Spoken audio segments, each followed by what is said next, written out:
Shalom Ouvracha, bonjour à tous. La question traitée aujourd'hui, une femme peut-elle manger avant de prier? Alors, déjà comme introduction, d'où vient cette interdiction de prier avant de manger? La Gemara dans Brachot, page 10, écrit, elle rapporte à ce sujet deux références, deux psukim. Premier passage, c'est écrit Lo tochlu al adam. On n'a pas le droit de manger avant de prier. Comme ça la Gemara explique. Deuxième pasuk, c'est écrit Oti ishlachta ache gavecha. Akash Baruch Hu, il s'adresse au peuple d'Israël en disant vous m'avez laissé. Ache gavecha, c'est-à-dire ache gavecha, la Gemara elle explique, il faut lire gavatra. Après ton orgueil, parce que tu as fait passer ton besoin personnel avant de penser à l'ordre du Créateur de prier. C'est la raison pour laquelle la Gemara a écrit c'est interdit de manger ou de boire avant de prier. Le Shulchan Aruch dans le chapitre 99 rapporte donc cette Gemara et il écrit l'interdiction de manger ou de boire avant de prier. Alors bien entendu, les Mefarshim, les commentateurs expliquent que boire c'est seulement une boisson sucrée. Un thé ou un café, selon la majorité des décisionnaires, cela serait autorisé à boire.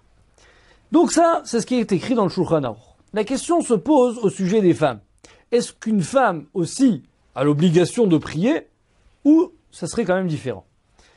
Le Rav Ovadia, dans son livre Chazon Ovadia Shabbat Chelek Bet, il écrit comme ça. On sait qu'une femme, elle a l'obligation de prier seulement une fois dans la journée.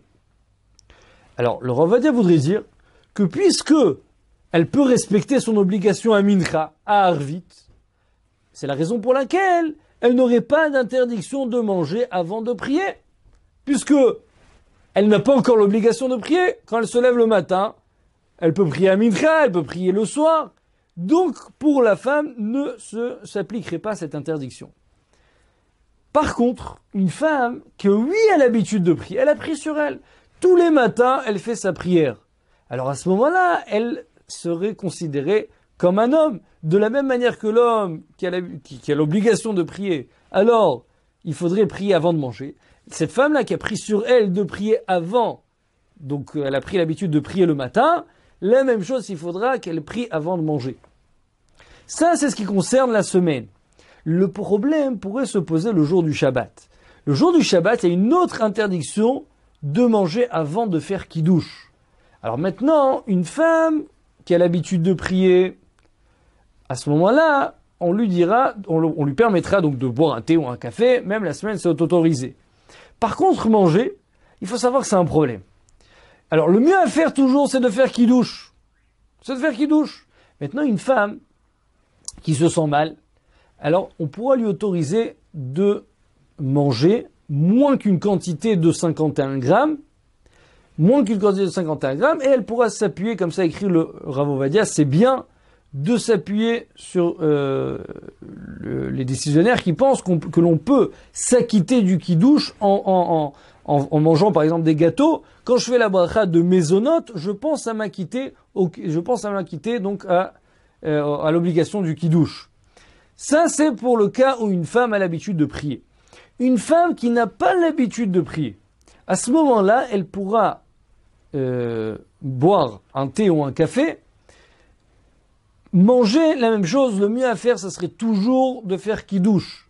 Avec du vin, avec du jus de raisin, c'est le mieux à faire. Des fois, c'est vrai que c'est difficile, c'est pas facile de faire du vin, surtout, il y a certaines femmes, c'est un peu difficile pour elles de boire du vin.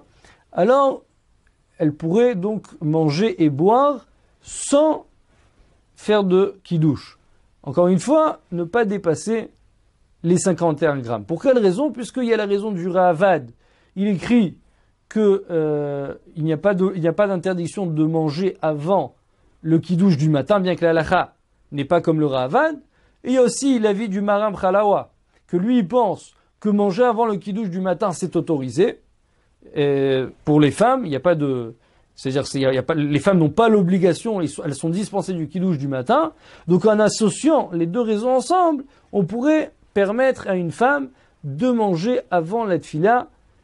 Bien entendu, une femme qui n'a pas l'habitude de prier. Donc pour résumer, une femme peut-elle manger avant de prier? Alors, comme on l'a dit, en semaine, ça va dépendre. Si c'est une femme qui a l'habitude de prier, il faudra qu'elle prie. Si elle n'a pas l'habitude de prier, elle pourra donc manger avant de prier, ça sera autorisé, ça sera permis. Le Shabbat, ça va dépendre. Si elle a l'habitude de prier, alors la même chose. Il faut boire un thé ou un café, cela sera autorisé. Manger, le mieux à faire, c'est de faire kidouche. Maintenant, elle peut pas faire kidouche, elle se sent mal. Alors à ce moment-là, on pourra lui permettre de manger moins que 51 grammes en faisant le mésonote. J'ai l'intention de m'acquitter du kidouche. Pour une femme qui n'a pas l'habitude de prier le jour du Shabbat, elle s'occupe de ses enfants, elle n'a pas l'habitude de prier, à ce moment-là, elle pourra manger et boire. Alors, avant de faire kidouche, mais encore une fois, le mieux à faire, ça serait toujours de faire kidouche avant de manger et ne pas dépasser, une femme qui n'a pas fait kidouche, ne pas dépasser les 51 grammes. Bracha v'hatzlacha, à très bientôt.